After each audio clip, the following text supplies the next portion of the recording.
네, 구독자 여러분 안녕하세요. 지난 5월 달에 있었던 이 KBS 뮤직뱅크 이 사건 기억나시죠?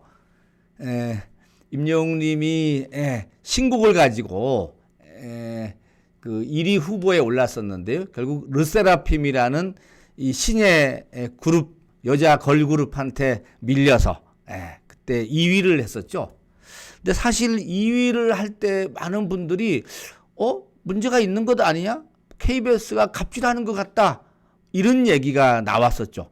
여기 보시다시피 디지털 음반 점수, 또 음반 점수, 뭐 소셜 미디어 점수 여러 가지를 합쳐서 평가가 됐는데 임영웅 님이 이상하게 방송 횟수 점수에서 빵점을 받았고 이 르세라핌이라는 신예 걸그룹이 5,348점을 받아서 도저히 납득이 안 됐습니다. 그래서 7,035대 7,881점으로 임영웅 님이 2위가 됐습니다. 본인들도 깜짝 놀랐었습니다. 결국은 이렇게 돼서 뮤직뱅크 5월 첫째 주 1위는 르세라핌으로 가져갔다. 결론이 이제 이런 내용인데 여기에 대해서 우리 임영웅 팬님도 그렇고 이게 말이 되나 했었습니다. 이것이 그때 신문고에다가 이거를 고발을 했었습니다. 그리고 이것을 경찰에서 영등포 경찰서에서 그동안에 내사를 해왔는데 문제가 있다 이런 결론이 나왔다고 합니다. 그러니까 그동안 영등포 경찰서에서 KBS가 임영웅의 방송 점수를 의도적으로 낮춰서 가수 순위를 조작해서 업무를 방해했다. 이런 취지의 그 국민신문고 고발을 접수해서 내사를 해왔는데요.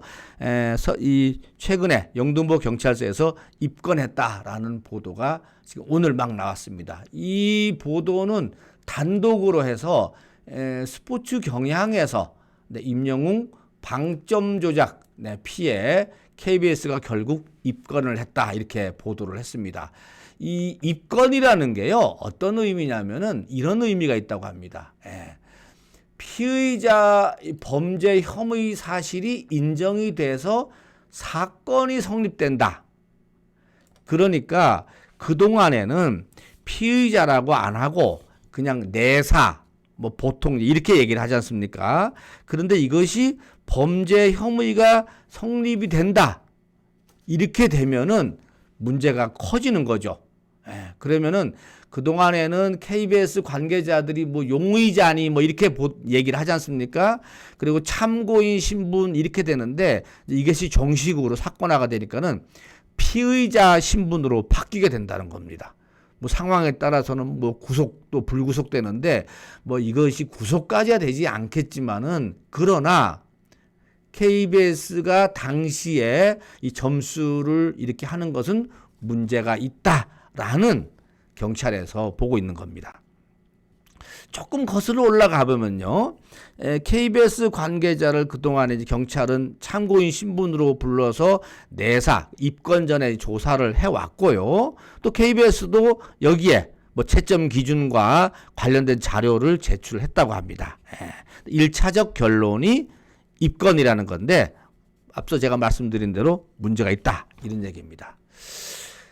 뭐 그때 사건은 다들 잘 아시니까는 내가 두 번 뭐 드릴 건 없지만은 그래도 정리를 조금 해드리면은요. 5월 13일이었죠 그때가 뮤직뱅크에 임영웅님이 출연을 해서 그룹 르세라핌하고 같이 1위에 후보에 올랐습니다. 근데 아까 말씀드린 대로 디지털 음원 점수에서는 이렇게 높았고요. 그 다음에 음반 점수, 왜냐하면 임영웅님의 신곡이 막 나오니까 음반 점수가 상당히 높았습니다. 당연하죠.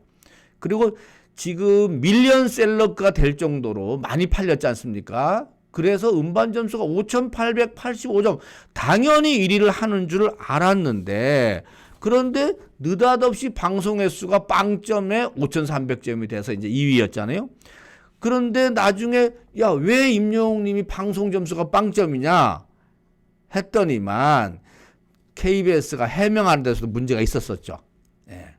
사실 방송사의 갑질적인 성격이 컸는데 그때 보니까는 KBS가 뭐 임영웅님의 노래가 나온 지 얼마 안 된 데다가 KBS TV나 라디오나 뭐 디지털 콘텐츠에 방송이 안 됐다. 이렇게 KBS가 얘기했는데 나중에 보니까 다시 만날 수 있을까라는 노래가 KBS FM을 통해서 3번인가 4번이 방송이 됐었죠. 네.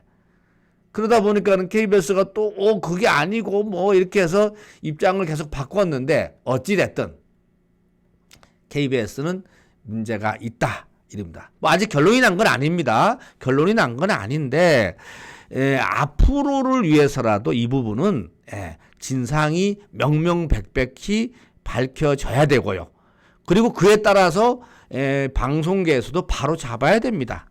그것이 팬들도, 순수한 팬들한테도 또 아티스트한테도 어떻게 보면 같은 생각이 아닌가. 저도 이렇게 생각이 돼서 뭐 꼭 누구를 뭐 벌을 줘야 된다라는 것보다는 잘못된 부분은 바로 잡고 그게 설령 관행이라더라도 관행도 잘못된 건 바로 잡아야죠. 그래서 임영웅님의 평가가 제대로 나왔으면 사실 이때도 팬들이 가만히 있었으면은 그냥 넘어갈 수도 있었지만은 임영웅 팬님들은 정말 똑똑하십니다. 이거를 국민 신문고에다가 이 고발을 해서 그것이 접수가 돼서 이렇게까지 결론이 지금 나고 있는데 최종 결론은 지켜봐야 되겠지만은 이번 기회에 바로 잡혔으면 좋겠다 이런 차원에서 지난 5월 달에 있었던 사건을 설명을 드려봤습니다. 네, 오늘 기사를 보니까는 아직은 다른 데서는 안 쓰고요. 그 스포츠 경향에서만 단독으로 이렇게 썼는데 단독이라는 얘기는 이제 소위 말하면 자기들 말로는 특종이라는 얘기인데 기사를 보니까 날짜나 누가 발표해 준 건 없고 이 경찰 쪽에서 정보를 얻은 것 같아요. 그래서 그런 기사 요건에 조금은 구체성은 좀 못하지만 아무튼 경찰에 입건됐다라는 팩트는 맞지 않았나 이렇게 지금 추정을 해볼 수 있겠습니다. 네. 자, 여기까지 하고 마치겠습니다. 네.